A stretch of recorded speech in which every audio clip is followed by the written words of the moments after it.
Hello, friends. If you're curious about the movie The Godfather, 1972, you're in the perfect place. Don't forget to give this video a quick like, it really helps us out. And if you're new here, hit subscribe to stay updated on all the latest movie deep dives. Let's jump right in. Some stories rise like smoke and linger in the air long after the final line is spoken. Others, like The Godfather, don't just linger, they change the very language of cinema.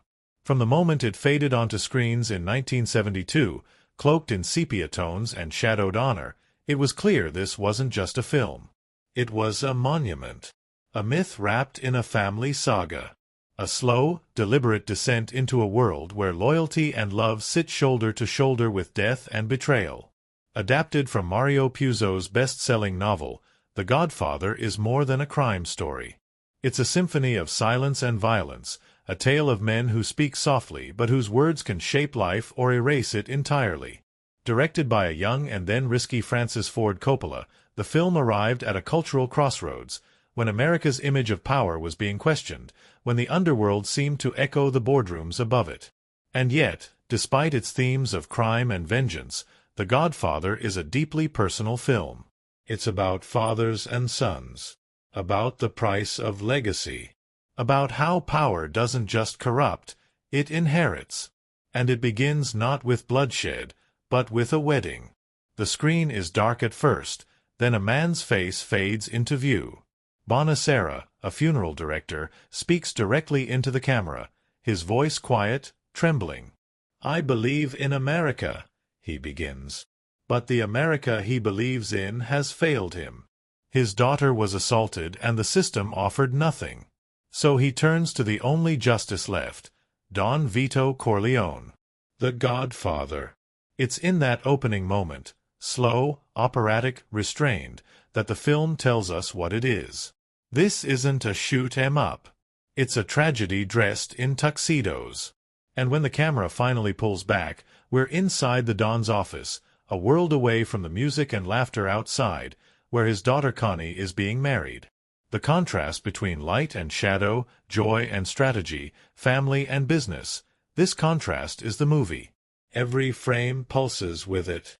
Don Vito Corleone, played with unforgettable gravity by Marlon Brando, is no cartoon mob boss. He doesn't yell. He barely raises his voice. But when he speaks, people lean in. He's a man made of contradictions, gentle with children, ruthless with rivals. He grants favors, collects loyalty, and pulls invisible strings across the city. Around him orbit his sons, hot-headed Sonny, adopted consigliere Tom Hagen, fragile Fredo, and Michael, the quiet one. The outsider. The war hero who wants nothing to do with the family business. But no one escapes blood. Michael, played with cold-burning precision by Al Pacino in his breakthrough role, starts the film sitting in the sun. He tells his girlfriend Kay, "That's my family, Kay. It's not me." He says it like a promise. A distance. But we already sense the lie. The way he watches. The way he measures. The way silence drapes itself over his shoulders like a second skin. Something is waiting inside him. And it will not stay buried. As the party unfolds outside, inside the Don's office, business is booming. Favors are exchanged. Deals are hinted at. And soon, the Real story begins. A rival drug lord named Salazzo approaches the Corleones, asking for protection and partnership. But Don Vito refuses. He doesn't trust narcotics. It's a dirty business, he says. He won't lend the family name to something so corrosive. That refusal is the matchstick. What follows is fire. Salazzo retaliates. Don Vito is shot in broad daylight. It doesn't kill him, but it shakes the family. It's the first crack in the foundation. Sonny, the eldest, steps up. He's all fury and fists, lacking his father's patience. Tom tries to keep the peace. Fredo wilts under pressure. And Michael, the outsider, is pulled in, not by ambition, but by something deeper. Duty. love, rage. In one of the film's most iconic scenes, Michael visits his father in the hospital. The room is empty. The guards have disappeared. And Michael realizes what's happening. Another hit is coming. He moves his father to safety, lights a cigarette with shaking hands. And when the would-be assassins arrive, Michael stands at the door with a trembling florist, pretending to be armed. The tension is unbearable. It's not the act of violence that grips us, it's the restraint, the breathless inches between survival and death. From there, the transformation begins. Michael volunteers to kill Sollozzo and the corrupt police captain McCluskey who protects him. It's not a negotiation. It's a decision. Cold. Final. He sits at a restaurant table across from his enemies, listening, silent. In the bathroom, he retrieves a hidden gun. Returns. Sits. Waits. And then a flash of violence. 2 gunshots, quick and brutal. Blood on white linen. Michael flees. To Sicily. This moment, surgical, intimate, isn't just a turning point in the plot. It's the moment when Michael's soul begins to darken. When the war hero becomes heir to a throne he never wanted. The cinematography shifts with him. The lighting grows harsher. Shadows lengthen. Conversations tighten. Sicily, for a moment, offers peace. Sunlight. Simplicity. He marries a local girl, Apollonia. There's laughter. Lull. But it doesn't last. Apollonia is killed in a car bomb meant for him. It's a cruel punctuation. One that severs the last innocent thread he was clinging to. When Michael returns to America, he's no longer the reluctant son. He's something else now. Measured. Merciless. He wears suits like armor. Smiles without warmth. Every step he takes from this point is toward consolidation. Towards legacy. Meanwhile, Sonny, the wild flame of the family, is lured into a trap. Ambushed at a toll booth in one of the most brutal, sudden scenes in film history. His death is not operatic. It's savage. Visceral. His body torn by bullets until it collapses in a heap of shredded rage. It's the price of fire unchecked. And it breaks something in the family. Don Vito, recovering, steps back into his role, not to reclaim power, but to preserve peace. He arranges a truce. Quietly begins grooming Michael. He knows what's coming. And he sees what Michael is becoming. There's a moment, a garden, a bench, a quiet afternoon, where father and son sit together. Don Vito, old now, diminished but wise, tells Michael about his dreams. He wanted better for him. Wanted him to be Senator Corleone, Governor Corleone. Not this. Not blood. And Michael listens. Quiet. Already too far gone. Vito dies not in a blaze of glory, but in the sunlight, playing with his grandson. He collapses in the garden, an orange peel in his mouth like a child's mask. The mighty Don felled by age, not violence. It's almost merciful. But Michael? Michael inherits everything. The final act of the film is slow, inevitable. Michael becomes the new Don. He speaks softly, listens always. And when the family's enemies move against him, he acts. Ruthlessly. With orchestral precision. On the day of his nephew's baptism, a scene that is, without exaggeration, one of the most masterfully edited sequences in cinema. Michael stands in a church, reciting vows, renouncing Satan. Do you believe in God, the Father Almighty? Yes. He does. And as he says the words, his men execute a symphony of assassinations. Tattaglia, Barzini, Mo Green. Every threat to the family, erased in blood while organ music swells. The Godfather is baptized, not in water, but in death. By the end, Michael is alone. Kay, once hopeful, once believing she could pull him back from the edge, asks him one question. Did you kill Carlo? Carlo, Connie's abusive husband. The final loose end. Michael lies. She accepts it. And then the door closes. Slowly. Quietly. Kay is left in the hallway. Outside. That final shot, Michael's face, flanked by Capos kissing his hand, the door closing in silence, isn't just a closing scene. It's a conclusion written in shadow.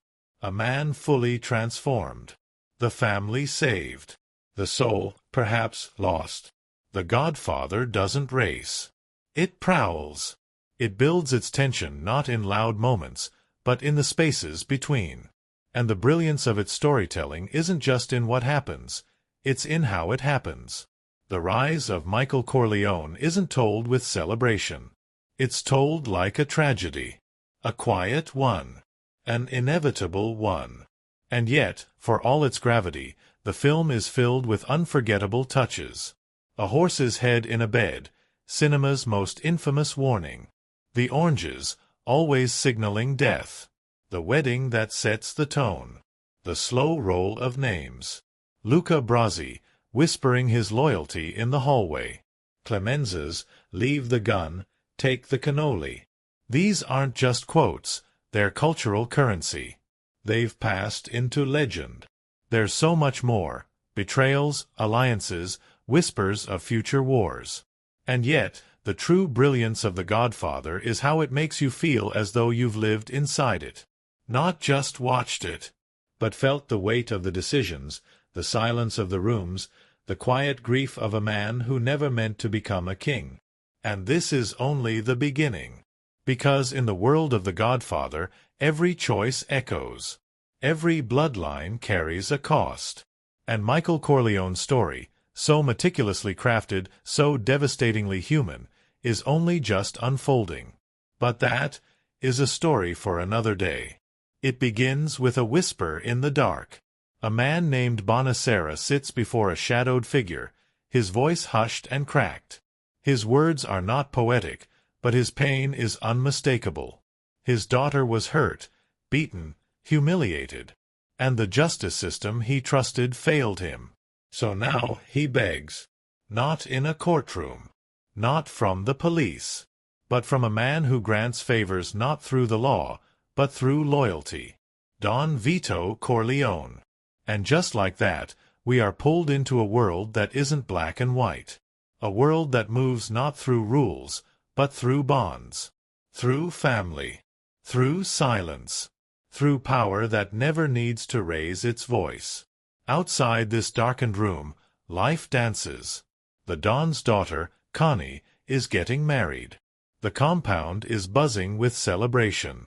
Children run in circles. Champagne flows. Musicians play beneath the summer sun. But inside the Don's office, another kind of business is being conducted. The kind where handshakes carry weight, and a favor granted will, someday, be returned. This contrast, the joy outside, the strategy inside, sets the rhythm for everything that follows. Don Vito Corleone, played with ghostly weight by Marlon Brando, is at the height of his power. He is the head of the Corleone family, one of the 5 major mafia families operating in New York. But unlike the loud, flashy gangsters of Pulp Fiction, Don Vito is quiet, thoughtful. He speaks in murmurs, lets others rush while he remains still. The power isn't in his actions, it's in the way others move around him. The fear, the reverence, the loyalty. As the wedding continues, we begin to meet the constellation around the Don. There's Sonny, short for Santino, his eldest son. Hot-tempered, volatile, all fire. He patrols the compound like a lion, his voice rising before his footsteps can be heard. He is not patient, but he is fiercely loyal. Then there's Fredo, the middle brother, weaker, softer, a shadow in the sunlight. And Tom Hagen, the adopted son, not Sicilian by blood, but perhaps the most trusted. The consigliere, the voice of reason, calm in a world built on passion. And then, almost as an afterthought, we meet Michael. He arrives with his girlfriend Kay, dressed in his military uniform. Clean cut. smiling. The picture of American normalcy. He's not involved in the family business. He's fought in World War II. He's educated, poised, seemingly untouched by the darker threads running through his lineage. He tells Kay stories about Luca Brasi, about how his father helped a friend solve a problem, and he delivers them like folklore, like he's describing some strange, distant kingdom. "That's my family, Kay," he says with a careful smile.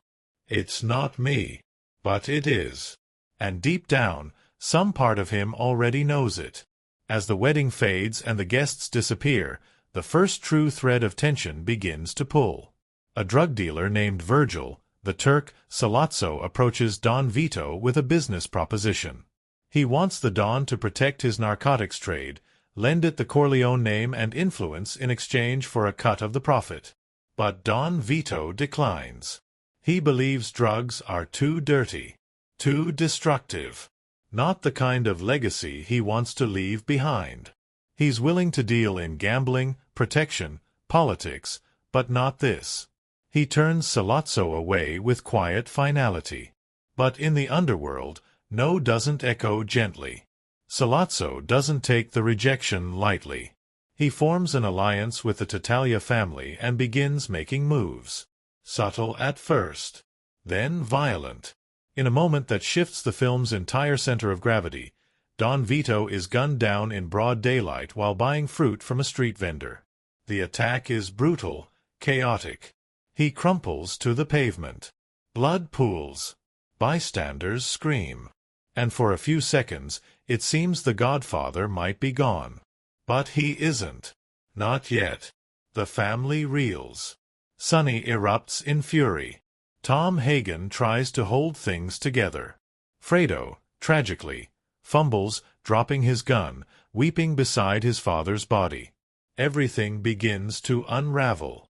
And somewhere far from the chaos, Michael hears the news. He rushes to the hospital, quiet and composed, walking with Kay through the busy city streets. But when he arrives, the silence around his father is deafening.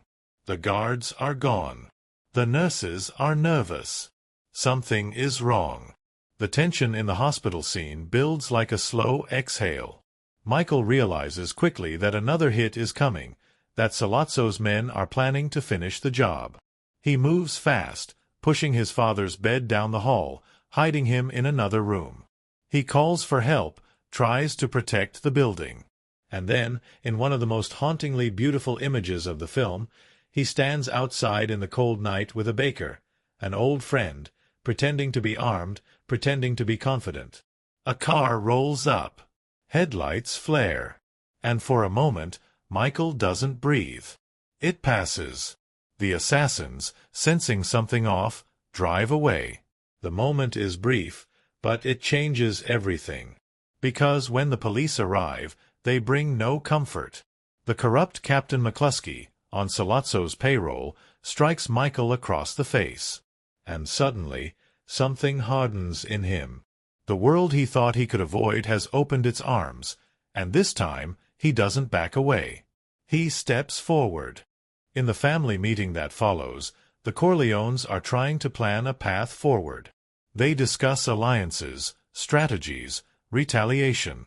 And Michael, sitting quietly at the edge, offers a solution so shocking that no one believes him at first.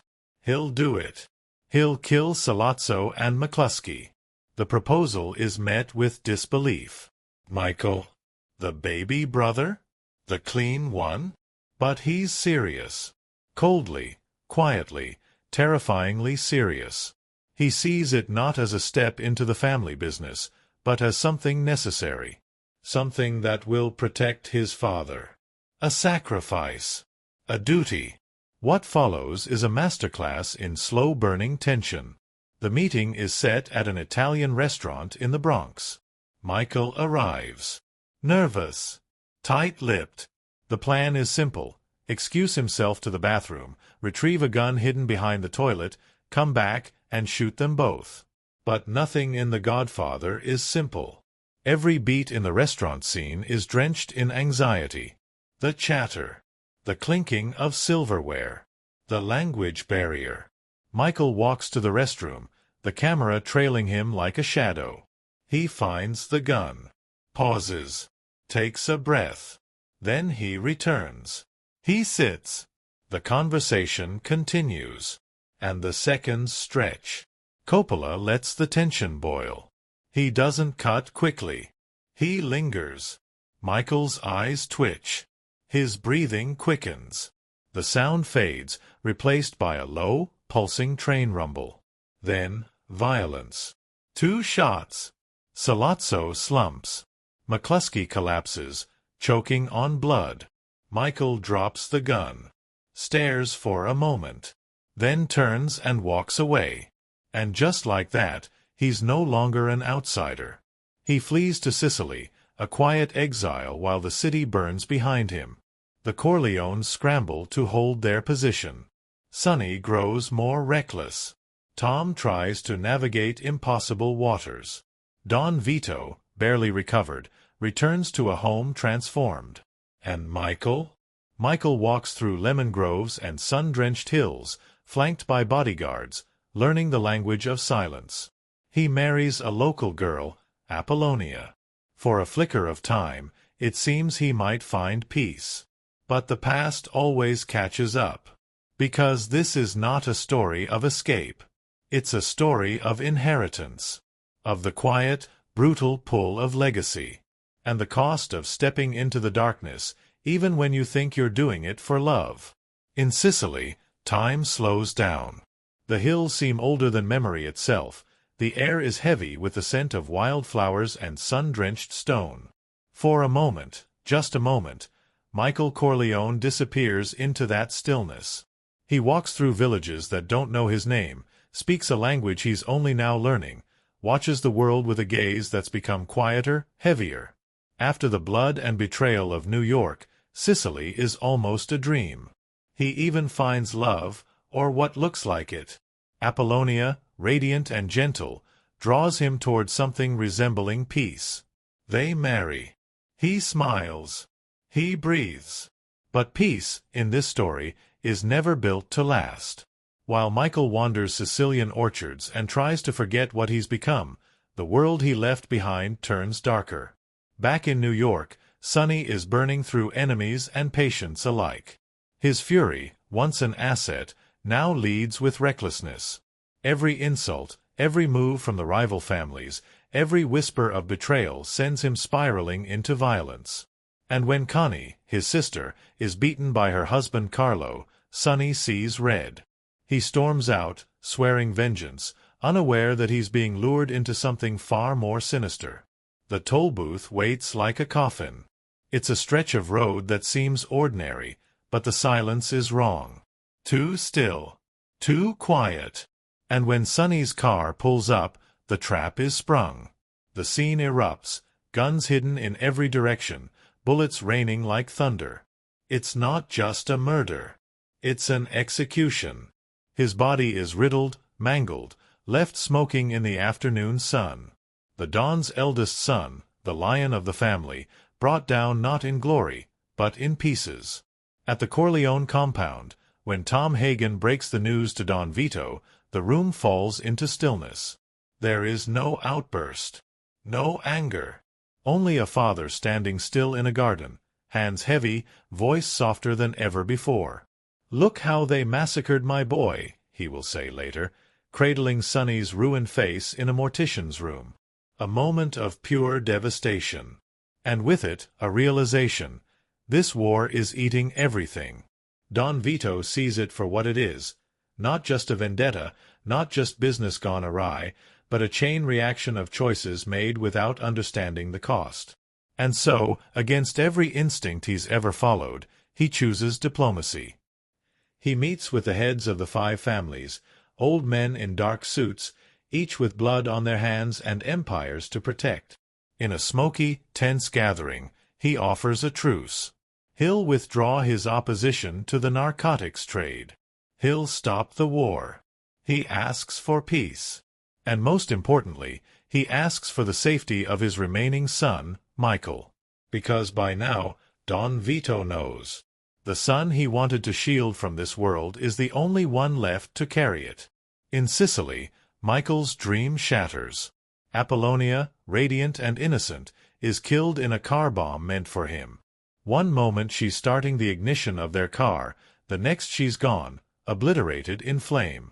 The blast tears through the illusion of peace, pulling Michael back into a life he thought he'd outrun.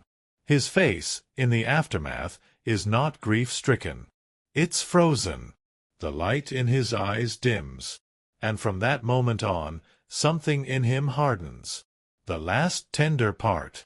The part that believed he might be spared. He returns to New York a different man. Not the Michael who went to war for his country. Not the college boy in a Marine uniform. But a man who has seen too much. Lost too much. He steps into the family home like a ghost walking into his own funeral, and his coronation. Don Vito sees him. Sees what's become of him. And there is no protest. No objection. Just a quiet, unspoken passing of the torch. You can act like a man, Vito tells him, not with anger, but with the resignation of someone who knows the boy in front of him is already long gone. From here, the plot moves with slow, precise inevitability. Don Vito begins to withdraw fully. He tends to his garden. Speaks less. Watches more. But before he disappears, he offers Michael something more valuable than strategy: wisdom. He warns him that whoever comes forward to arrange a meeting on the Tattaglia's behalf, that will be the traitor. That will be the final test. And then, in one of the film's most poetic and haunting moments, Don Vito dies not with a gun in hand or a threat on his lips, but while playing with his grandson among the tomato plants. A burst of laughter. An orange peel fashioned into teeth. A stumble. Then silence. A king felled not by enemies, but by age. A death as gentle as the life he led was ruthless. Michael buries his father with the gravitas of a leader. But his mind is already elsewhere. The game is almost over. He's waited. Listened. Calculated. And now the pieces are in place. He has married Kay. He has taken control of the family. And he knows who the traitor is: Tessio, the trusted capo. The man who asks for a meeting with Barzini. The man who makes the mistake Don Vito warned about. When he's caught, Tessio doesn't beg. Doesn't cry. He simply says, "Tell Mike it was only business." It's the closest thing this world has to an apology. But Michael doesn't blink. Because Michael isn't interested in business anymore. He's interested in legacy. In finality. And so, while standing as godfather to Connie's newborn son, pledging before God to renounce Satan and protect the child in all things, Michael orchestrates the most brutal, brilliant act of retribution in film history. The assassinations play out in montage. Barzini shot on the courthouse steps. Mo Green taken out mid-massage. Tattaglia gunned down in bed. Cuneo caught in a revolving door. All while the priest intones sacred vows over a squirming infant. Do you believe in God? Yes. Do you renounce Satan? Yes. Will you protect this child? Yes. Bang, bang, bang. This is the genius of The Godfather. The way it contrasts ritual with blood. The sacred and the profane. Michael is baptized not just into faith, but into absolute power. It's not just a coup. It's a transformation. By the time he returns home, it's done. But there's one final betrayal to settle. Carlo, the man who beat Connie, who helped orchestrate Sonny's death, is summoned. Michael confronts him with calm precision. There's no shouting. No threats. Just facts. Carlo begs. Swears. Lies. Michael forgives him. Offers him a plane ticket. Makes him believe there's hope. And then, as soon as Carlo gets into the car, the trap is sprung. Strangled. Killed. Silenced forever. Kay, watching from the edges of this dark empire, begins to see the truth. She asks Michael, one last time, "Did you have Carlo killed?" "No," he says. She looks into his eyes and believes him for a moment. But then Clemenza walks in, kisses Michael's hand, and addresses him for the first time with a title that sounds like thunder: Don Corleone. The door begins to close, and Kay, left on the outside, sees what the audience sees. Not just a husband, not just a man, a godfather. The final shot, as simple and devastating as any in cinema, lingers on her face as the world she thought she understood is sealed off behind oak and silence. A world ruled by a man who once said, "That's my family, Kay. It's not me." But it is him now. And there's no turning back. The Godfather ends not with a climax, but with a coronation. A family reassembled. A kingdom secured. And a man who, in trying to save his father, became him. And worse. In a world where honor is often spoken in whispers and power moves like smoke through rooms thick with silence, the characters of The Godfather do not merely exist, they loom. They drift through the narrative like shadows cast by the flickering flame of legacy. Some are noble. Some are monstrous. But none of them are simple. Each one is sculpted by fear, ambition, love, and betrayal. And at the center of it all stands a man whose name would come to define the very meaning of cinematic power: Don Vito Corleone. Vito is a man of paradox. Marlon Brando plays him not as a tyrant, but as something quieter, grander, even. He is regal without being opulent, gentle without being weak. He offers a man a glass of wine with the same hand that could have him killed. And from the first moment we see him, bathed in shadows, granting a desperate man justice the system would not, we understand what he is. Not just a crime boss, but a patriarch of a forgotten kind. He governs not with greed, but with a twisted form of morality. To him, power is responsibility. To protect his people, he must sometimes destroy others. But what elevates Vito isn't the way he moves others like chess pieces. It's the weight he carries. You can see it in his shoulders. You can hear it in his voice, rasped by age and weariness. This is a man who has outlived not just his enemies, but parts of himself. And though he is feared, he is also respected, because he operates by a code. One that values loyalty above all else. One that punishes betrayal without hesitation. To him, betrayal isn't just an act of war, it's a personal wound. He tries, desperately, to shield his youngest son from that world. Michael. If Vito is the beating heart of The Godfather, then Michael Corleone is its unraveling soul. Al Pacino's performance, studied and restrained, doesn't start with power, it starts with distance. Michael arrives at the wedding with clean hands and a decorated past. He is a war hero, not a soldier in the family's shadowy business. His suit is neat, his posture upright, his smile real. And he believes, truly, that his destiny lies elsewhere. Not in backrooms or blood-stained mattresses, but in classrooms, in law offices, maybe in politics. That belief, tragically, is not delusion. It is hope. And hope, in The Godfather, is always the first casualty. What makes Michael's descent so haunting is how quiet it is. There is no grand, operatic transformation. There is only a series of choices, each one harder than the last, each one made for someone else, for his father, for the family, for protection. He doesn't chase power. He inherits it. And when he finally acts, killing Sollozzo and McCluskey, it is not from ambition, but necessity. But the act changes him. From that moment on, every gesture is deliberate. His silences become longer. His expressions more unreadable. By the time he returns from Sicily, Michael's smile is gone, replaced by something harder, something colder. And when he finally takes over the family, it's not a reluctant son stepping up. It's a man who now sees the world in terms of control or collapse. There is no middle ground.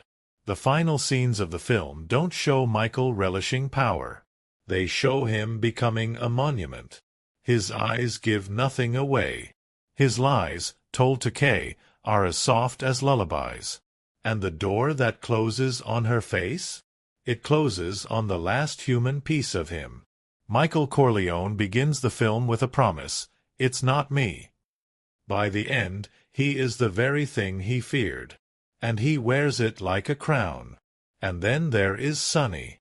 Santino Corleone is the fire in a family that prides itself on ice. He is raw emotion, born into a role that demands calculation. He loves his family fiercely, defends them recklessly. And while his heart is always in the right place, his temper burns through strategy like gasoline. Played with volatile energy by James Caan, Sonny is a man who punches before he thinks, yells before he listens. His rage is palpable, especially when his sister is hurt. But in a world built on patience and plotting, Sonny is a liability, a weapon with no safety. His death, as sudden and merciless as his temper, is perhaps the film's harshest lesson. In this world, passion kills. Loyalty without calculation is a weakness.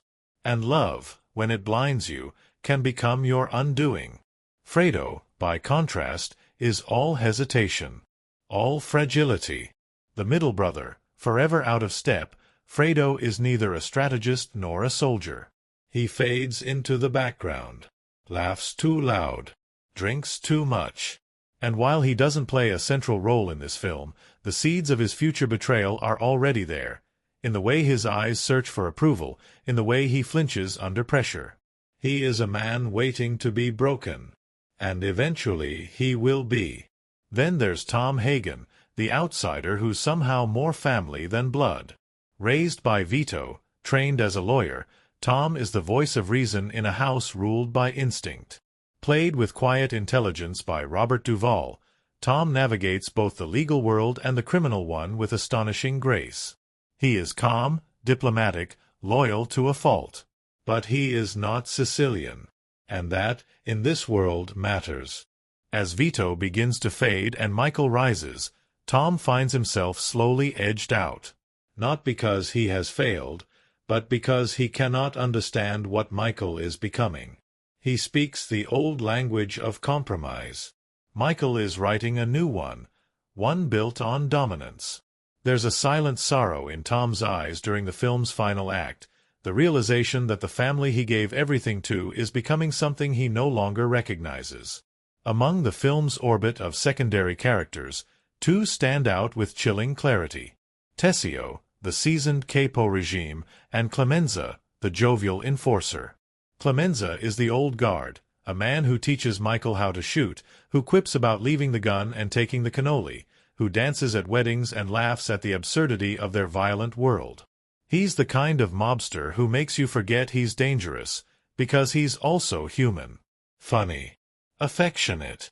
But he is, make no mistake, lethal. And loyal. To the end. Tessio is different. He's smart. Strategic. And he betrays Michael not out of malice, but calculation. He bets on Barzini because he thinks Michael is too young, too weak. His misjudgment is fatal. And when he's caught, his response is not defiance, but regret. Tell Mike it was only business. But by then, we know what Michael has become. There is no distinction between business and betrayal. There is only consequence. Kay Adams, Michael's girlfriend and later wife, is perhaps the most tragic figure of all. She begins the film on the outside, unsure, curious, in love. She believes in Michael's goodness, believes he can resist the pull of his family. But as the film progresses, her light dims. She asks questions. He deflects. She pleads. He lies. And by the time she stands in the hallway, watching the door close on her, watching Michael disappear into the role he swore he'd never take, she isn't just shut out of a room. She's shut out of the truth. The door closing on Kay is the film's final verdict. The transformation is complete. Michael is now the Don, the Godfather, and the boy she once knew is gone. Every character in The Godfather moves toward or away from power. Some chase it. Some flee from it. Some are crushed by it. But no one is unchanged. Because in this world, power doesn't just shape fate, it replaces it. It strips away innocence. It punishes vulnerability. It demands sacrifice. And it never, ever gives back what it takes. These characters aren't just people, they're archetypes. They are kings, pawns, ghosts, and heirs. They carry the weight of legacy like a burden stitched into their skin. And in every glance, every pause, every whispered line, we feel it, the crushing inevitability of their roles. The impossibility of escape. In the end, The Godfather is not a story about crime. It's a story about people. About sons who become fathers. About power that corrupts in silence. And about a family that loses its soul, one quiet, devastating choice at a time. Some films arrive on screen fully formed, pristine, untouched by chaos. Others, like The Godfather, 1972, are born through fire. Behind its iconic scenes, those hushed meetings in the Don's office, the slow stroll through a Sicilian wedding, the baptism punctuated by blood, is a production that was nearly strangled by doubt, sabotage, near-firings, and unexpected genius. For a movie that looks so effortlessly timeless, The Godfather was anything but effortless behind the scenes. And the strange, often unbelievable facts that trail behind its creation only deepen its legend. To understand the film's strangeness, you have to start with the studio. Paramount Pictures didn't want Marlon Brando. Not just that, they despised the idea. At the time, Brando's reputation was radioactive. He was considered difficult, volatile, washed up. A relic from another era. And worse, he was expensive. Studio executives pushed for other names. Ernest Borgnine. Danny Thomas. Even Laurence Olivier. Anyone but Brando. Francis Ford Coppola, the young and relatively untested director, pushed back. He knew Brando was the Don. But the studio was firm. He could have Brando only if he agreed to 3 conditions. Brando had to work for free, he had to put up a bond in case of on-set trouble, and he had to take a screen test. A screen test. For Marlon Brando. So Coppola, with nerves made of steel and desperation, sent a camera crew to Brando's home. What happened next is movie folklore. Brando didn't speak. He didn't pose. Instead, he began quietly transforming. He slicked back his hair with shoe polish, stuffed tissues into his cheeks, hunched his shoulders like a weary old lion. No one said a word. When the footage came back, the executives watched, wide-eyed, as Don Corleone was born right in front of them. They approved him the next day. But Brando's quirks didn't stop there. He refused to memorize lines instead. He had cue cards placed all over the set. Sometimes taped to props. Sometimes held by crew members just off camera. He believed reading fresh kept his performance spontaneous. And somehow it worked. That halting cadence, those thoughtful pauses, they became part of the Don's mystique. In one scene, Robert Duvall allegedly had Brando's lines taped to his chest. In another, they were hidden inside the cat Brando cradled in his lap during the opening wedding scene. Ah yes, the cat. That cat wasn't in the script. It wasn't even a trained animal. On the morning of the shoot, Coppola found a stray wandering the Paramount lot. He picked it up, handed it to Brando, and said, "Try this." The cat curled into Brando's lap and began purring so loudly that it interfered with the dialogue, forcing some of the lines to be redubbed in post. But the image, that of the Don, calmly petting a cat while granting favors and discussing vengeance, became instantly iconic.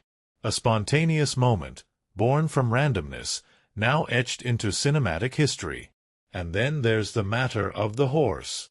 One of The Godfather's most infamous scenes, Jack Woltz waking up with a severed horse head in his bed, still causes viewers to flinch. But what most people don't know is that the head was real. Not a prop. Not rubber. A real horse's head. Coppola wanted authenticity. The props department tried to convince him to use a fake, but he refused. So they contacted a dog food company, one that processed horse meat, and asked for the head of a recently deceased animal. When it arrived, it was kept on ice until the shoot. Actor John Marley, who played Woltz, wasn't told that the head would be real. He thought it would be rubber. So his scream in the scene? That's real, too. Raw, visceral, caught in the horror of finding something wet and heavy in his bed that wasn't just a special effect. The crew filmed quickly. Once was enough. Stranger still was the paranoia surrounding the mafia itself. Before production even began, the Italian-American Civil Rights League, led by mob figure Joseph Colombo, launched a campaign against the movie. They feared the film would reinforce negative stereotypes. There were protests, threats, legal pressure. For a while, it looked like the film might be derailed. Coppola and producer Al Ruddy met with Colombo, who had one condition: remove the word mafia from the script. That's it. Just the word. Incredibly, the term mafia only appeared once. Coppola agreed to cut it, and suddenly, the protest evaporated. Not only did they allow the film to move forward, they supported it. Mob figures visited the set, acted as extras, and some even offered notes. There's a theory, never fully confirmed, that several lines of dialogue in the film came directly from real mobsters who were eager to improve the script. Whether true or not, the effect was undeniable. The Godfather feels real. Not just in its dialogue, but in its silences, its codes, its bone-deep understanding of family, of loyalty, of fear that doesn't need to raise its voice. The cast, too, became immersed in the world. To create chemistry, Coppola had the core cast, Brando, Pacino, Caan, Duvall, rehearse in character for weeks before filming. He staged mock dinners, family meetings, moments never meant for the screen, just to build dynamic.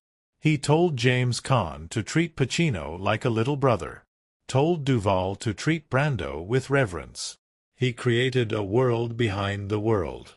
James Caan took that direction to heart. So much so that during the infamous street beatdown of Carlo, when Sonny finds out Carlo has been abusing Connie, Caan went off script. He didn't just fake the punches. He actually broke a wooden bat over the actor's back. He also, quite accidentally, missed a few punches by several feet. If you watch closely, one swing misses by a mile. The actor, Johnny Russo, later claimed he feared for his life.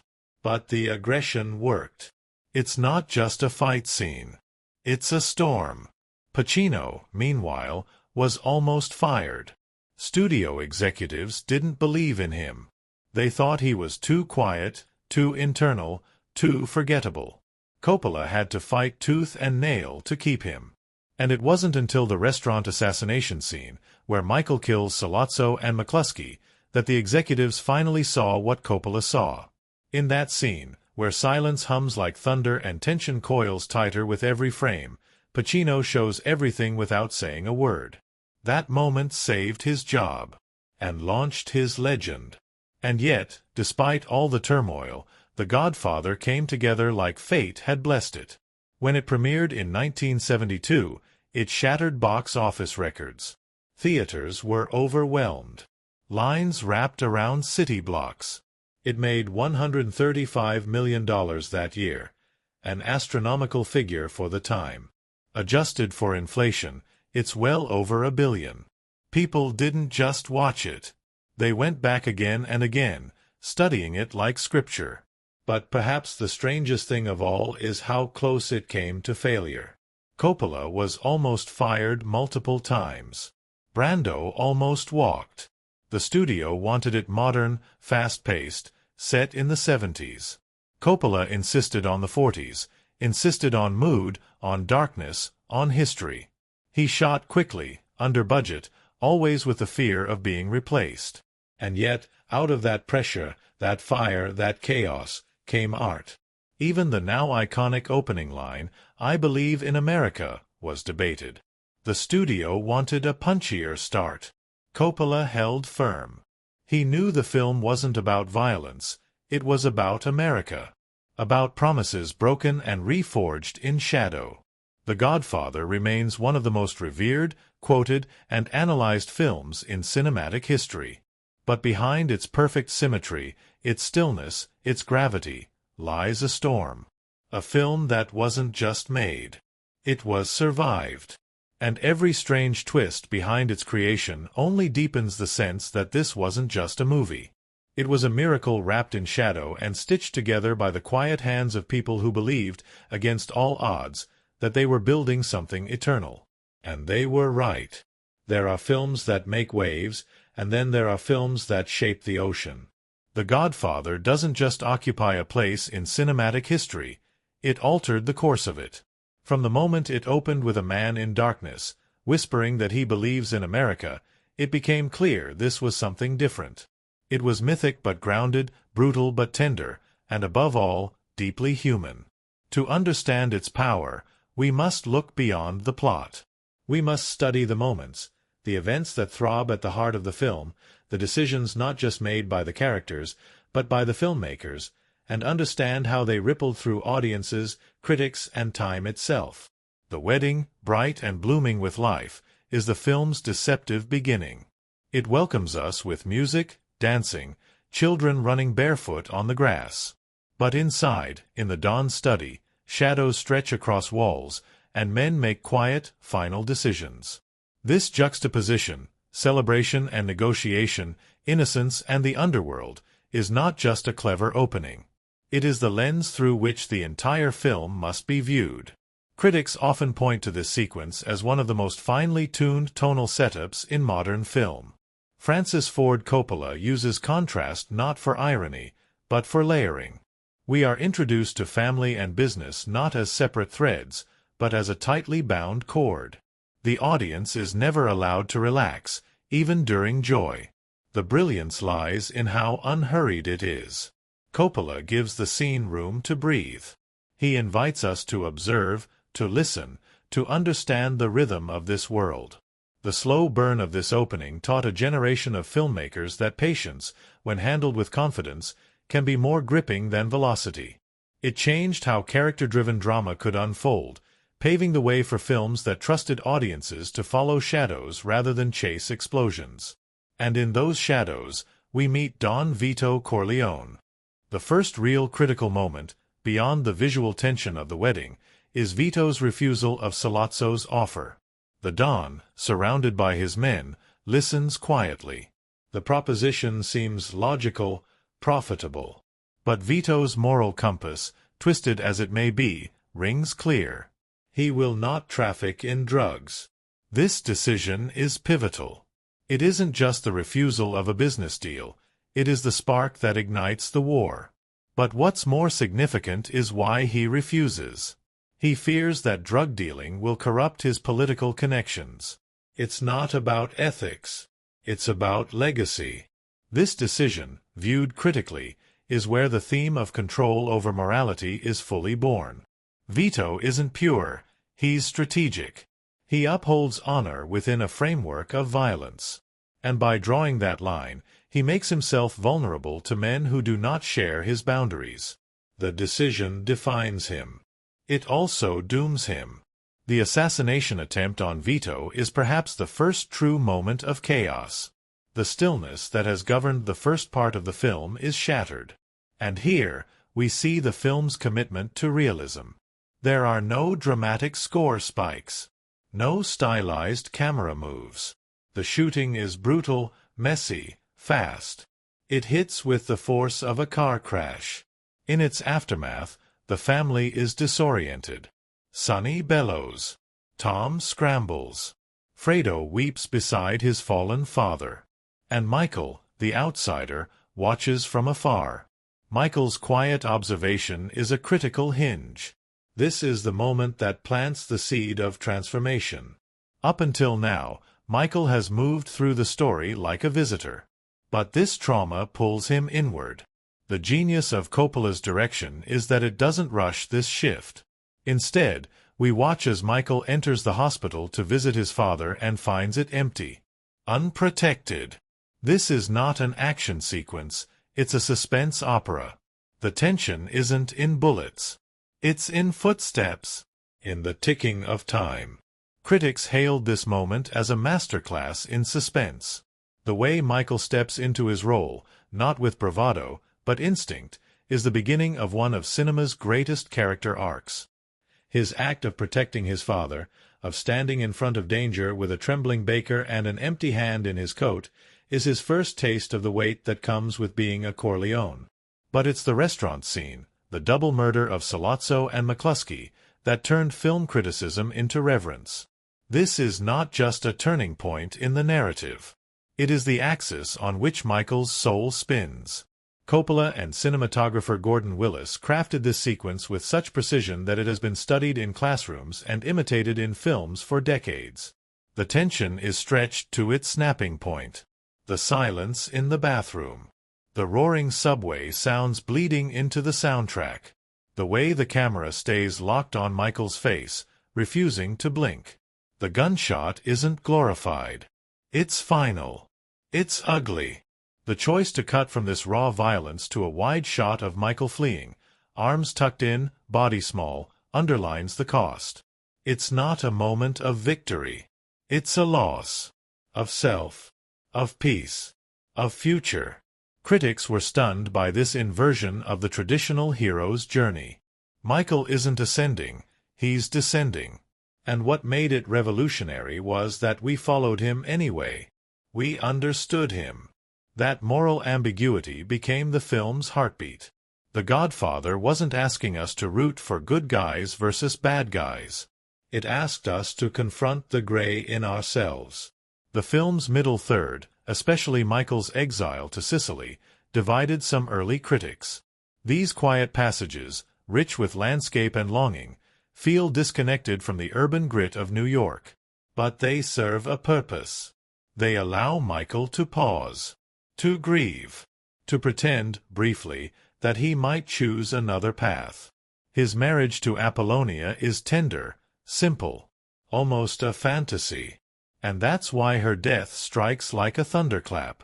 Apollonia's murder, sudden and explosive, doesn't just kill her. It kills the last innocent part of Michael. It severs the thread of escape. Critics would later call this moment the death of Michael's soul. He returns to America not as the prodigal son, but as a prince forged in blood. The lighting around him grows colder. His voice slows. His eyes stop smiling.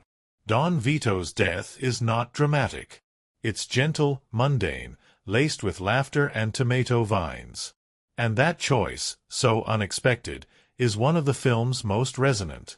It reminds us that this world isn't made of gods. It's made of fathers. Of men who bleed, who die in gardens, who just wanted to keep their children safe. The juxtaposition of Vito's quiet passing with the gathering storm around Michael is critical. One era ends. Another begins. And they could not be more different. What follows is pure operatic dread. The baptism sequence is not just a climax, it is a masterstroke of editing and symbolism. As Michael stands in church, godfather to his sister's child, he renounces Satan. He accepts the responsibility of spiritual guidance. And at the same time, his soldiers murder every rival in New York. The cross-cutting, sacred ritual and profane slaughter, has become the stuff of legend. This moment is where the film's core theme detonates: duality. Michael is both savior and destroyer. His face is serene as blood is spilled in his name. Critics called it the most beautifully shot betrayal in cinema. It's not just the visuals, it's the timing, the deliberate contrast, the horror of watching a man become a god. And then, the lie. When Kay asks if he killed Carlo, Michael lies with softness. He doesn't rage. He doesn't deny. He simply says, no, and it's the way he says it, measured, gentle, that breaks something. Kay believes him. for a moment.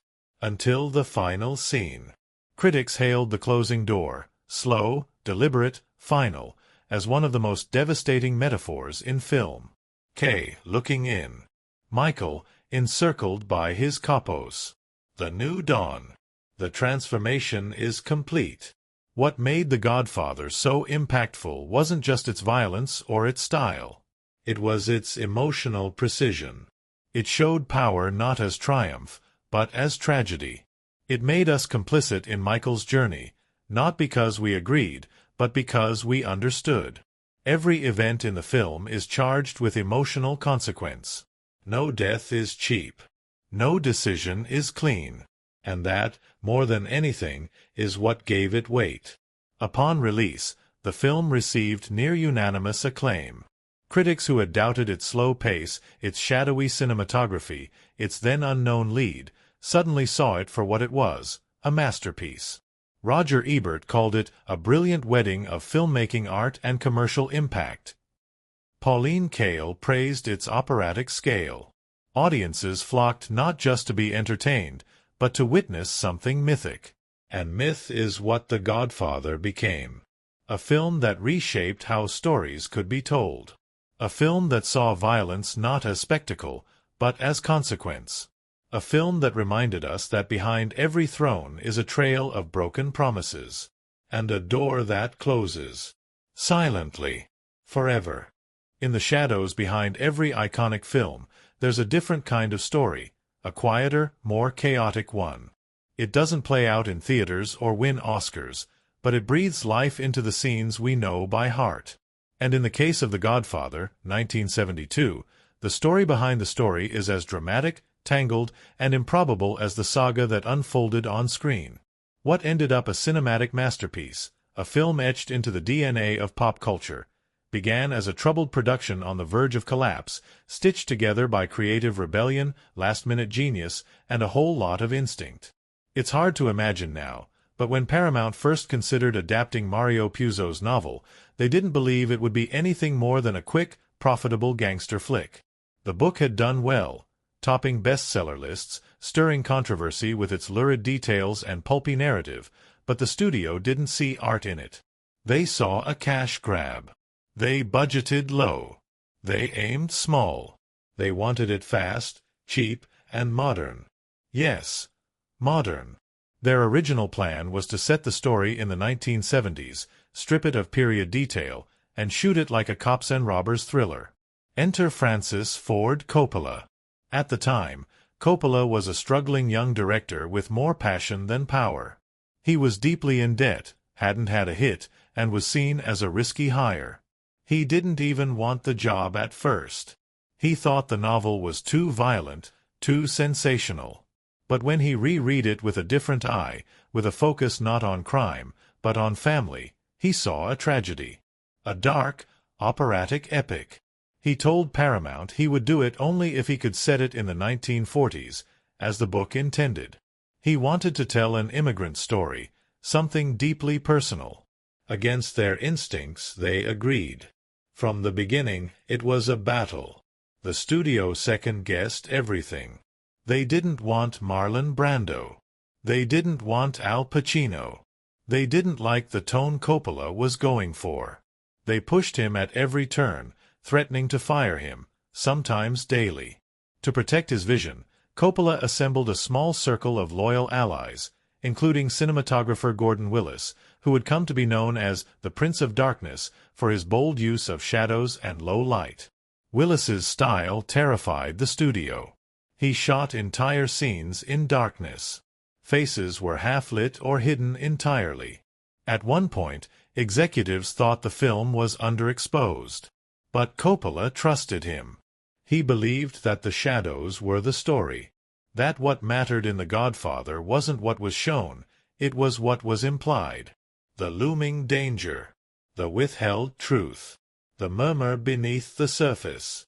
That signature look, the sepia tones, the chiaroscuro lighting, the burnished glow, became one of the most recognizable visual identities in film history. But during production, it nearly got Willis fired. Then there was the fight over Brando. Paramount didn't want him. He was seen as washed up, difficult, unbankable. Coppola insisted. He said no one else could play Don Vito. So they made a deal. Brando had to work for a tiny fee, put up a bond against bad behavior, and submit to a screen test. Brando agreed, sort of. Instead of a formal audition, he filmed himself in his home. He slicked back his hair, stuffed tissues into his cheeks to alter his jawline, and transformed into the Don with eerie ease. When the studio saw the footage, they couldn't believe it. One executive reportedly muttered, "That's not Brando." They approved him immediately. But Brando came with quirks. He refused to memorize lines. Instead, he used cue cards. They were taped to lamps, hidden inside props, and sometimes held by off-camera crew members. His reason? He believed the spontaneity kept his delivery honest. And somehow it worked. That halting, thoughtful cadence became iconic. In one scene, Robert Duvall had Brando's lines taped to his chest. Brando would glance at Duvall's shirt, then deliver the line with heartbreaking weight. Another unscripted moment became immortal, the cat in the opening scene. It wasn't in the script. It wasn't even planned. On the day of filming, a stray wandered onto the lot. Brando picked it up, cradled it, and began petting it as the camera rolled. The purring was so loud that it ruined the audio, and much of his dialogue had to be re-recorded. But the image of the Don, calmly stroking a cat while dispensing justice, that was lightning in a bottle. That's the thing about The Godfather. Its genius often came from happy accidents. Meanwhile, casting Michael Corleone almost broke the production. Paramount didn't want Al Pacino. He was too short, too quiet, too unproven. They wanted a name, Robert Redford, Warren Beatty, or Ryan O'Neal. But Coppola had seen Pacino on stage and knew he had something different. Something internal. He fought for him again and again. Pacino, soft-spoken and uncertain, was nearly fired several times during the early shoot. It wasn't until the restaurant assassination scene, where Michael kills Sollozzo and McCluskey, that the studio finally saw the power he brought. That slow build of tension. The silence before the violence. Pacino went from almost being let go to being hailed as a revelation. And speaking of that scene, it took days to perfect. Coppola shot it like a symphony. The ticking of the train. The silence of the bathroom. The moment Michael hesitates. The terror of the shot. Everything was choreographed to the millisecond. Pacino rehearsed the timing over and over. He didn't just act the scene. He lived it.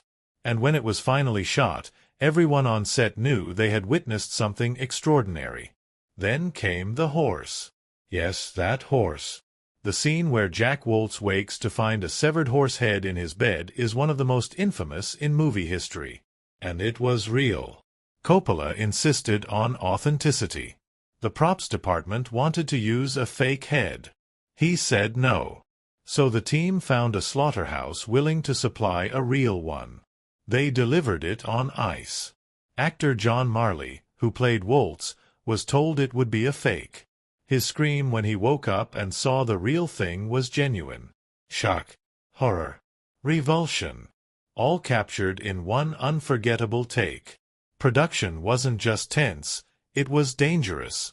Because of pressure from the Italian-American Civil Rights League, led by mob figure Joseph Colombo, the film faced threats, protests, and even interference from organized crime. The mob didn't want the word mafia used. They didn't want the culture misrepresented. Meetings were arranged. Deals were made. The word mafia was removed from the script entirely.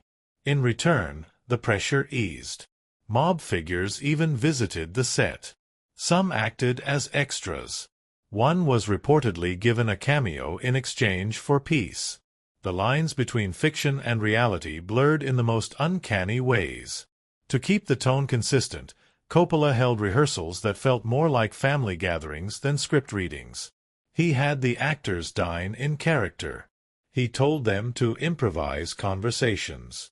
to argue like brothers, to praise like fathers. He wanted their chemistry to be real. When the cameras rolled, that dynamic, the tension between Sonny and Michael, the warmth between Don Vito and Tom, was already there. Lived in. Authentic. James Caan, who played Sonny, brought a volcanic energy to the set. His improvisation during the scene where he attacks Carlo, Connie's abusive husband, was so aggressive that he broke 2 of Johnny Russo's ribs. The punches weren't pulled. The trash can lid wasn't a prop. The rage was real. Russo later said he feared for his life. But the scene, wild and raw, was perfect. A family formed behind the camera. Coppola, Duvall, Pacino, Caan, Brando, they grew close. They protected each other. Fought for each other. The production, once on the verge of collapse, began to feel like something sacred. Every frame mattered. Every word. When the film wrapped, the sense was not relief, but reverence. They knew what they had made. When The Godfather was screened for Paramount executives, they were stunned. Some wept.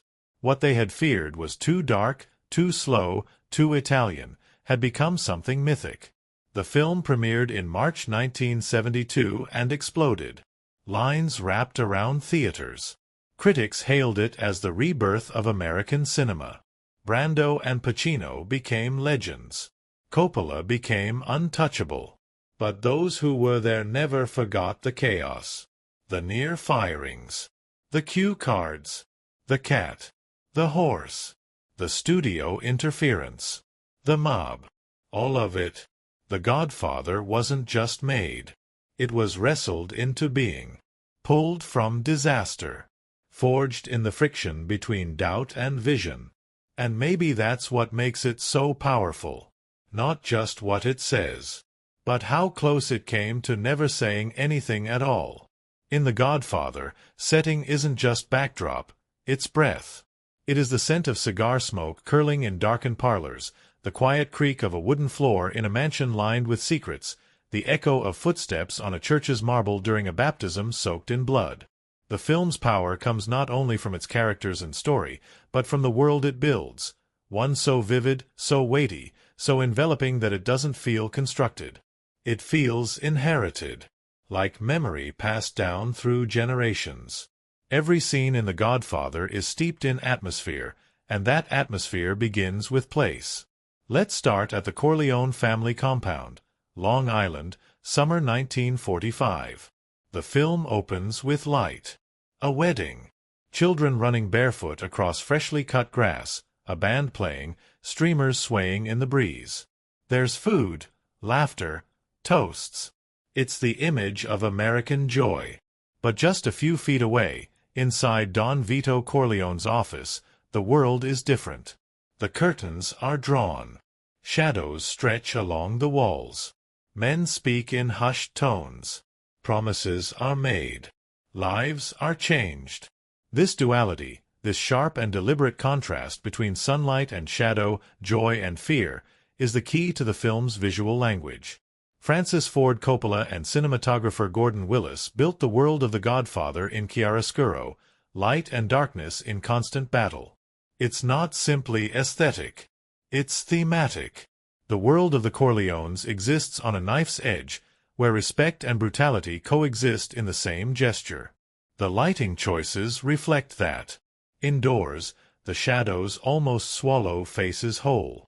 Eyes vanish beneath the brims of hats. Ceilings press low over men discussing betrayal. Every room feels like it's holding its breath. Gordon Willis was known as the Prince of Darkness, and The Godfather was his coronation. He used darkness not as void, but as texture. He created frames that felt painted, almost religious. The interiors were lit from above, using a single overhead source to drape characters in gloom. Don Vito's study, in particular, became a cathedral of silence. It's a place where morality is twisted, but never discarded. It feels ancient, even though it's just another room in a Long Island house. The walls seem to lean in. The desk feels heavier than wood. And in the center of it all, Vito, half in shadow, voice like gravel wrapped in velvet. When we move outside that room, the world expands, but the atmosphere never loses its grip. The New York City of The Godfather is cold and unforgiving, a city of alleys and stoops, brick and bone. The streets are rarely wide. They're narrow corridors, tunnels, really, where deals are made in corners and danger lives just out of frame. The locations chosen weren't just period accurate, they were emotionally aligned. The neighborhood where Vito is gunned down, with its fruit stalls and quiet sidewalks, feels peaceful until it's not.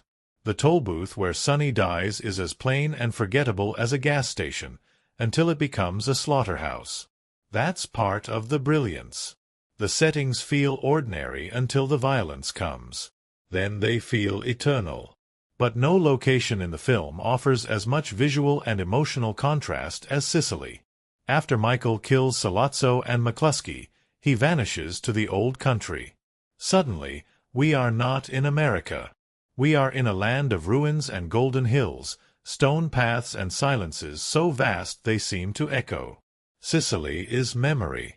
It's where Michael finds a quieter version of himself, or so he believes. The landscapes are wide and timeless. There is no rush. He walks through villages that haven't changed in centuries. The walls are worn. The air is thick. Even the color palette shifts, from the cool tones of New York to the warm ochres of an ancient land. The cinematography here breathes differently. Wide shots dominate. The camera sits still and lets the landscape unfold. There are fewer cuts, less dialogue. It feels like watching an old photograph come to life. And yet, beneath that beauty, danger waits. The car explosion that kills Apollonia is a rupture, an eruption of violence in a place Michael thought was safe. The setting lulls him, but it does not forgive him. Even here, the shadows follow returning to New York, the mood changes again. We see Michael differently now, colder, more calculated. The spaces around him reflect that. His movements are slower. His voice is quieter. Rooms feel tighter, more oppressive. When he begins to step into his role as the new Don, the settings adjust. We see him in rooms full of silence, of waiting. The camera watches from a distance. It doesn't chase him. It follows, respectfully, like the men who now kneel before him. One of the most iconic settings, the Corleone garden, is deceptively simple. It's where Don Vito plays with his grandson. A place of sunlight, vines, tomatoes. A place of retreat. But it is also where he dies. Collapsing among the vines, orange peel between his teeth. A quiet exit in a quiet place. This choice, having the most feared man in the city die in a garden, tells us everything. He was never just a crime lord. He was a father. A man. And in death, he returned to the only thing that still made sense. Family. And then there is the church. The baptism scene is a masterclass in contrast, both visually and thematically. The church, full of white light, echoing with sacred vows, becomes the stage for Michael's transformation into something terrifying. As he renounces Satan and pledges himself to God, his enemies are murdered in perfect rhythm. The editing, sharp and unrelenting, cuts between stained glass and gunfire, holy water and blood. The setting elevates the moment from violent to operatic. The juxtaposition is so stark, so deliberate, that it doesn't just shock, it brands itself into the viewer's mind. Critics have called this sequence one of the most powerful in cinema history. But it isn't just the action that makes it unforgettable. It's the use of setting. The white innocence of the church.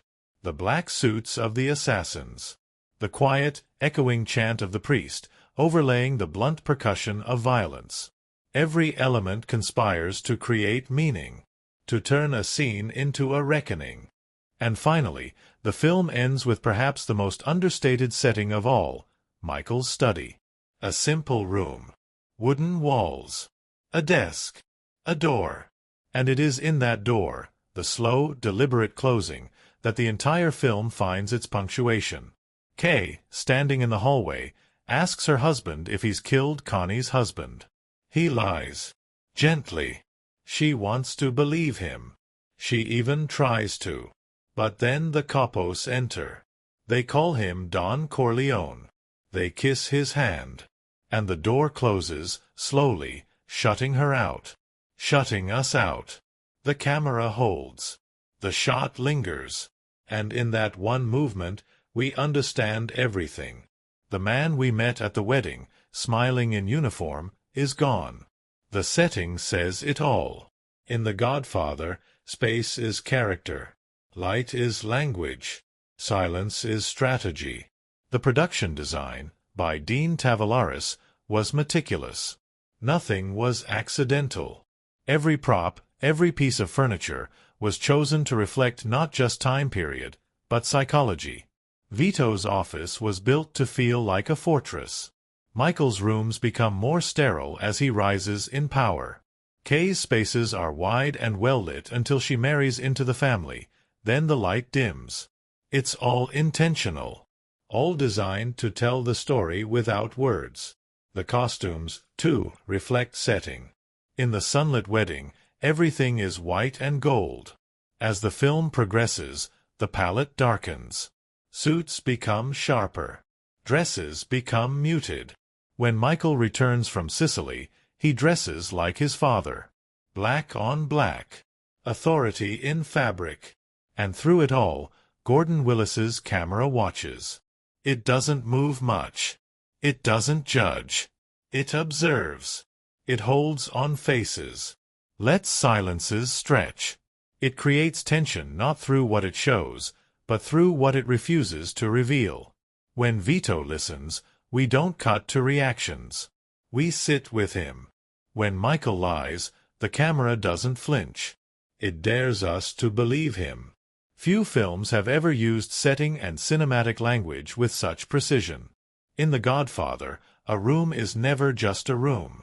A garden is never just a garden. A church is never just a place of peace. Every space is soaked in meaning. Every shadow tells a story. And the result is not just atmosphere. It's world-building at its most intimate. A world where silence is sacred. And everything, is a negotiation between light and darkness. Some films feel like they were born perfect, etched from stone, untouched by chaos, destined from the very start. But The Godfather was not one of them. Behind its timeless stillness, beneath the velvet shadows and slow, deliberate dialogue, there was a battleground. Not just on the screen, but off it. The making of this film was a saga all its own, full of rebellion, uncertainty, tension, and moments of absolute creative magic. In many ways, the behind-the-scenes story of The Godfather is a tale of people trying to make one kind of movie, and accidentally making a masterpiece instead. In 1971, when Francis Ford Coppola first took the director's chair, nobody expected greatness. He wasn't the studio's first choice. He wasn't even their second. Paramount had a list of more established directors, but they kept passing. The story, a sprawling, brutal tale of an Italian-American crime family, was too big, too ethnic, too risky.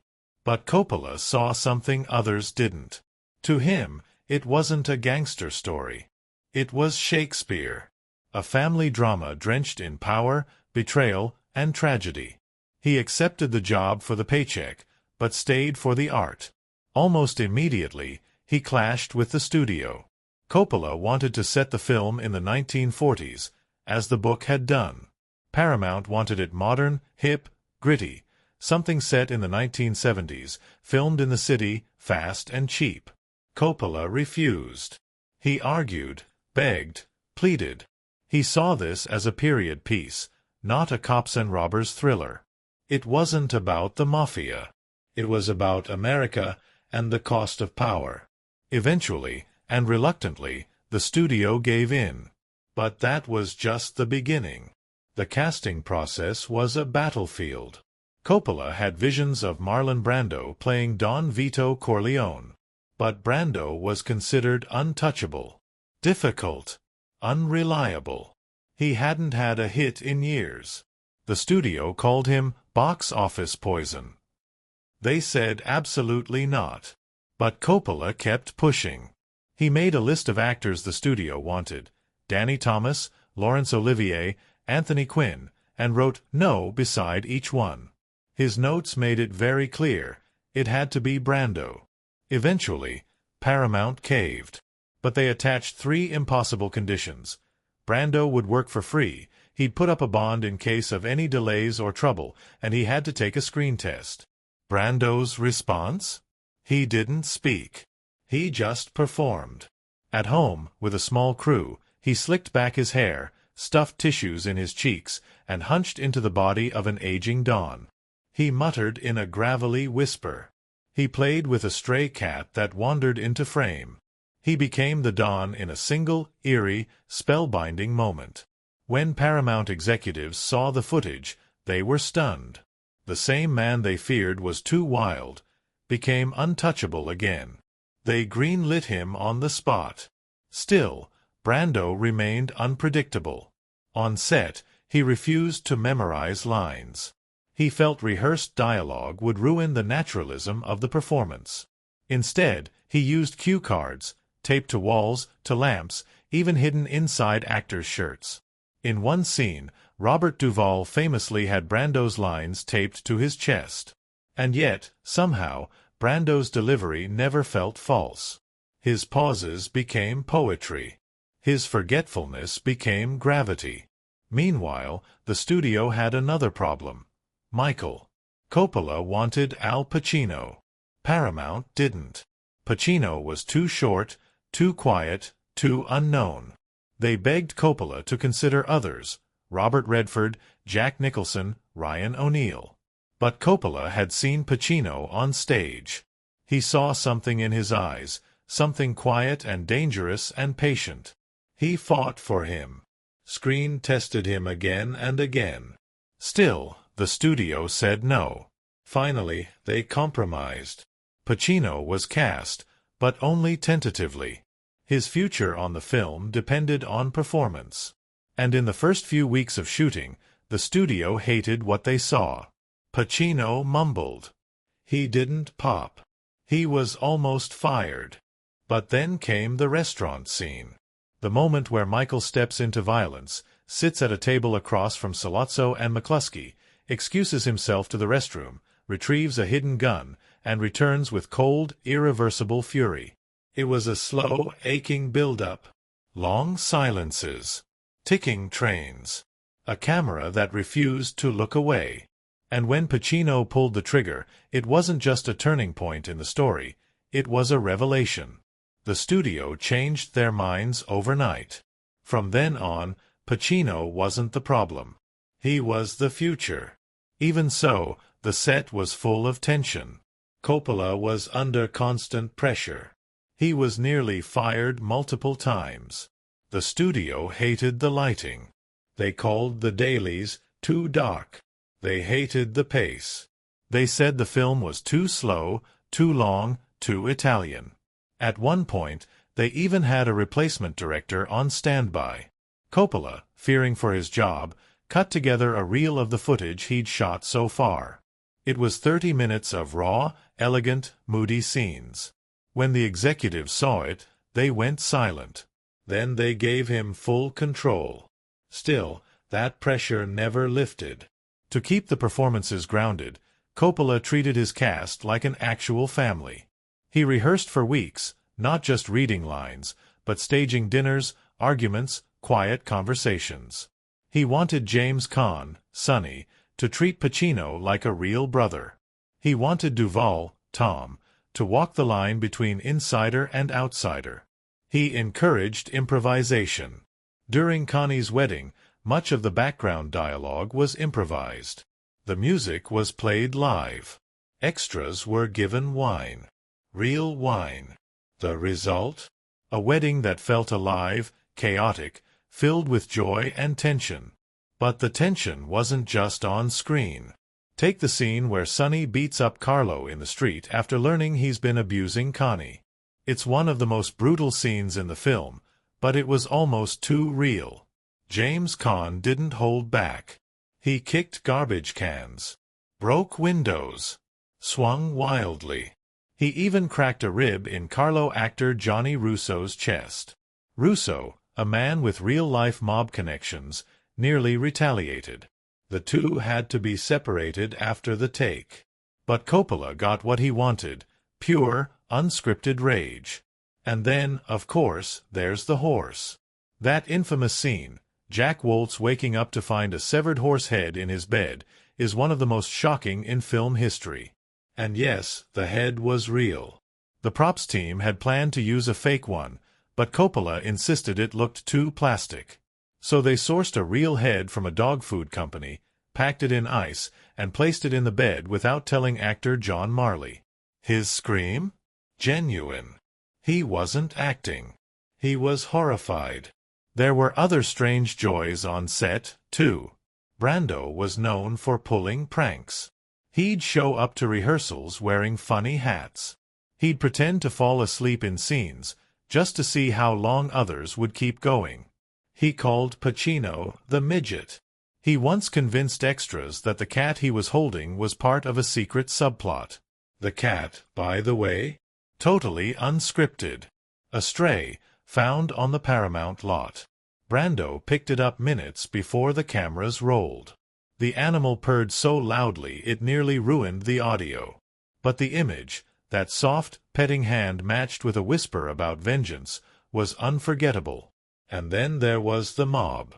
The real-life mafia didn't trust the film. Italian-American groups protested. Mob figures made veiled threats. They worried it would reinforce negative stereotypes. Joseph Colombo, a notorious crime boss, pressured Paramount to remove certain words from the script, particularly mafia. He got his wish. The word appears nowhere in the film. But in exchange, the protests stopped. In fact, the mob began supporting the movie. Some even appeared as extras. Others advised on wardrobe and behavior. One supposedly insisted that mobsters would never wear shorts, no matter the weather. As production moved forward, so did the legend. The baptism scene, intercut with the assassinations of the rival dons, was a logistical nightmare. It was shot over several weeks, in multiple cities. The editing, masterminded by William Reynolds and Peter Zinner, turned it into something transcendent. The blend of sacred ritual and profane violence shocked audiences. Critics called it one of the greatest sequences ever filmed. But behind the scenes, it was a puzzle of rhythm, sound, and symbolism.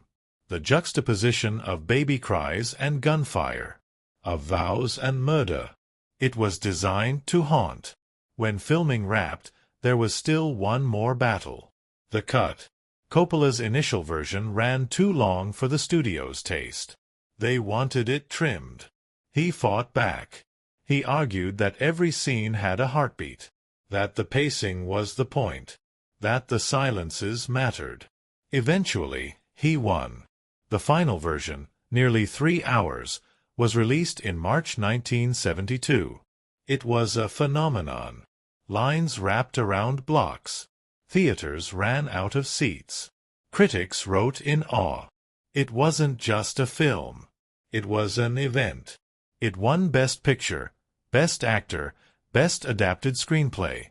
But more than that, it redefined what movies could be, how they could sound, how they could feel. And all of it, every award, every quote, every moment etched into memory, came from a set that teetered constantly on the edge of disaster. A set held together by instinct, by family, by silence, by shadows, and the belief that in storytelling, as in life, what you don't say often matters more than what you do. Power doesn't always roar. Sometimes it whispers. Sometimes it smiles. Sometimes it sits in the quiet at the edge of a family dinner table or slides between fingers like rosary beads during a baptism. In The Godfather, power is not a singular idea. It is a tapestry, woven from loyalty and betrayal, from love and control, from sacrifice and ambition. And its themes, like the film itself, are never announced. They emerge. They breathe. They reveal themselves slowly, in glances, in pauses, in shadows. Watching The Godfather is not simply watching a story unfold, it's watching meaning take shape.